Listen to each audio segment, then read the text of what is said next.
பசு கோமாதா எங்கள் குலமாதா அப்படிம்பாங்க. ஒரு பசு உங்கள் வீட்டில் இருந்ததுன்னா உங்களோட குலத்தவே காக்கும், கஷ்டத்திலிருந்து நீக்கும்.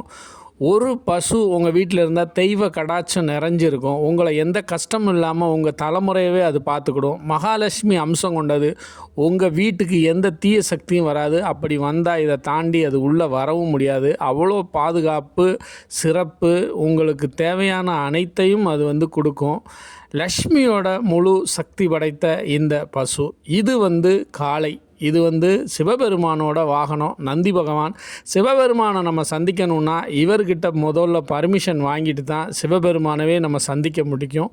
அப்படி சிறப்புமிக்க இந்த காளை இன்றைக்கி நம்மளை தேடி வந்துச்சு. அப்போ அதுக்கு தேவையான பழங்களை கொடுத்தோம். அது பாஷையில் ஒரு வணக்கத்தை சொல்லிட்டு போயிடுச்சு.